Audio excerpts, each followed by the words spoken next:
कोलकाता से 17 किलोमीटर दूर हुगली कोन नगर में जब 8 साल के शिवांशु के कमरे में उसकी कजन बहन पहुंची तो वहां का मंजर देखकर वो सहम गई। शिवांशु खून से लथपथ पड़ा हुआ था, उसके हाथ की नसें काटी गई थी, सर कुचला गया था और उसकी पूरी बॉडी पर चोट के निशान थे।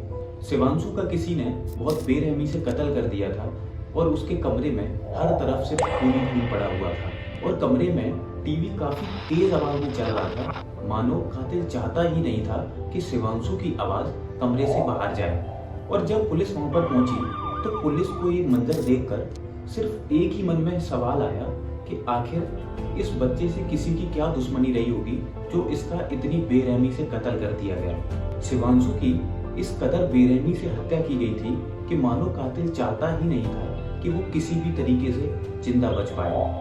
पुलिस ने अपनी इन्वेस्टिगेशन स्टार्ट कर दी और फैमिली मेंबर से लेकर रिलेटिव्स और उसके आसपास के लोगों के कॉल डिटेल्स और कॉलोनी के सीसीटीवी कैमरेज को भी जांचना शुरू कर दिया, जिसमें पुलिस के हाथों एक ऐसा सबूत लगा जिसने सबके होश उड़ा दिए। शिवांशु के फादर पंकज शर्मा कोलकाता की ही एक प्राइवेट कंपनी में एक एम्प्लॉय थे और उसकी मां शांता शर्मा एक रेस्टोरेंट में काम करती थी। उन दोनों की शादी को 10 साल बीत चुके थे, जिसमें उनका एक 8 साल का बेटा था और वो 4th स्टैंडर्ड में पढ़ता था। इन्वेस्टिगेशन स्टार्ट हुई, जिसमें कि सबसे पहले पुलिस ने शिवांशु के घर की तलाशी को लेना शुरू कर दिया। घर के किसी भी खिड़की और दरवाजे से किसी भी तरीके की कोई फोर्स एंट्री नहीं दिख रही थी और घर का सारा सामान अपनी ही जगह पर था। इसका मतलब घर में किसी भी प्रकार की चोरी नहीं हुई थी। घर पर एक डॉग भी था जो अनजान लोगों को देखते ही काफी तेजी से भौंकता था। वो बहुत ही ज्यादा अग्रेसिव था और हमेशा अनजान लोगों पर भौंकता था। पड़ोसियों से पूछताछ के वक्त पुलिस को ये बात पता लगी कि मर्डर के दिन यानी मंगलवार को 2 बजे से लेकर 4 बजे के बीच किसी ने भी उस डॉग को भौंकते हुए नहीं सुना था। पुलिस को अब शक होने लगा था कि मर्डरर कोई बाहर का नहीं बल्कि कोई अंदर का ही सदस्य था।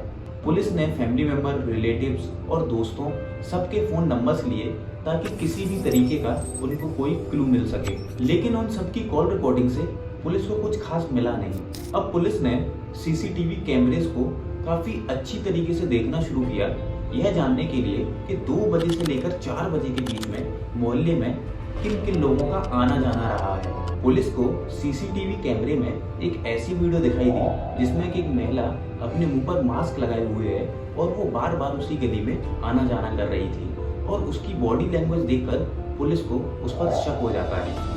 इसीलिए पुलिस ने उस महिला की पहचान कराने के लिए शिवांशु के पेरेंट्स को उस वीडियो को दिखाया।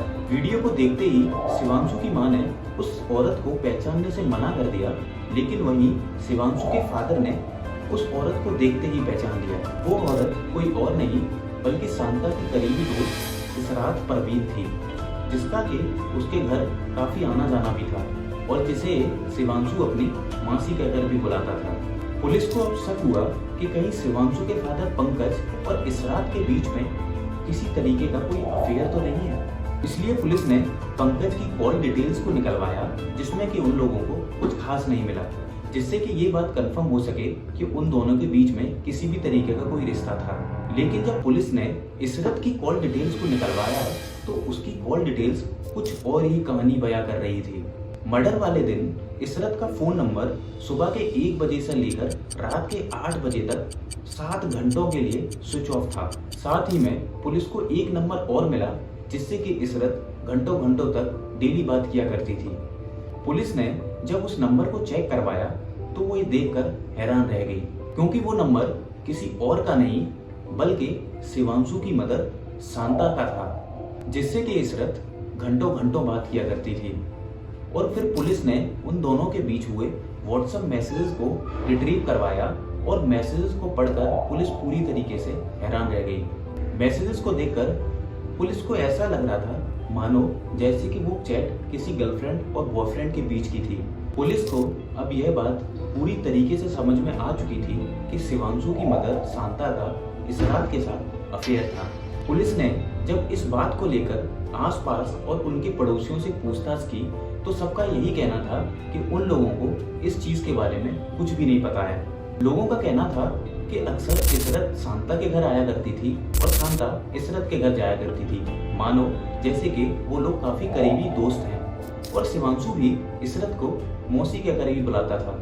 और जब पुलिस ने इस चीज के रिगार्डिंग शिवांशु के फादर पंकज से पूछताछ की तो पंकज ने बताया कि उसको इस अफेयर के बारे में काफी टाइम पहले ही पता लग गया था, पर समाज के प्रेशर की वजह से और समाज में उसकी बदनामी ना हो इसलिए उसने यह बात कभी बाहर नहीं निकाली।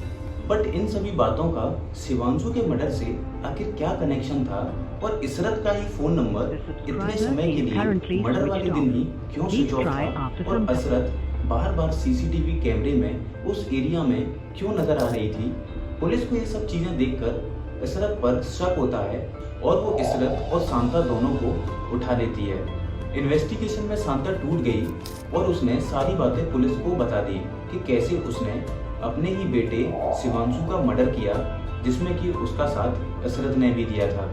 शांता की ये सब बातें सुनकर पुलिस के पैरों के नीचे से जमीन खिसक जाती है कि कैसे एक माँ अपने ही बेटे का कत्ल कर सकती है। अब यहाँ पर एक सवाल निकल कर ये आता है कि आखिर क्यों शांता ने अपने ही बेटे का खून कर दिया। उस दिन शिवांशु जब स्कूल से अपने घर वापस आता है तो वो अपनी माँ को बेडरूम में एक कॉम्प्रोमाइजिंग सिचुएशन में इशरत के साथ देख लेता है। इमेजिन करो कि एक 8 साल के बच्चे को अपनी ही माँ को इस सिचुएशन में देखकर कैसा फील हुआ होगा। धीमे धीमे दिन निकलते जाते हैं और अब शिवांशु का बिहेवियर अपनी माँ शांता के लिए काफी बदल चुका था। वो अक्सर अपनी माँ शांता से छोटी छोटी बात को लेकर काफी गुस्सा हो जाता था और उससे बहस भी करता था। शांता को शिवांशु में हुए बदलाव को देखकर अब काफी डर लगने लगा था। वो समझ चुकी थी कि एक न एक दिन ऐसा भी आएगा जिस दिन शिवांशु उस सारी चीजों को बता देगा जो उसने उस दिन देखी हुई थी। वो ये सोचकर काफी डर जाती है कि जिस दिन ये बात लोगों को पता लगेगी तो उसकी कितनी बदनामी होगी। इसलिए सारे रिश्तों को बरकरार करते हुए शांता ने इशरत के साथ मिलकर अपने ही बेटे की हत्या कर दी। एक माँ ने अपने ही हाथों से अपने ही बेटे का सबसे पहले सर दीवार में मारा और फिर पास ही में रखी एक भारी सी मूर्ति को उठाकर उसका मुंह पूरी तरीके से कुचल दिया। इतना सब करने के बाद जब शांता के दिल को शांति नहीं मिलती है तो वो किचन से चाकू को लेके उसके हाथों की नसों को भी काट देती है और फिर इंतजार करती रही जब तक कि शिवांशु तड़प तड़प कर पूरी तरीके से मर नहीं गया। मुझे नहीं लगता कि आज के टाइम में कोई भी रिश्ता ऐसा नहीं बचा जिस पर हम पूरी तरीके से भरोसा कर पाए। तो यही था आज का ये वीडियो जिसमें एक माँ ने अपने नाजायज संबंध को छिपाने के लिए अपने ही बेटे की बेरहमी से हत्या कर दी। मिलते हैं आप सभी से एक और नई केस स्टडी वीडियो के साथ। तब तक के लिए अपना ख्याल रखें, अपनी फैमिली का ख्याल रखें। जय हिंद, जय भारत।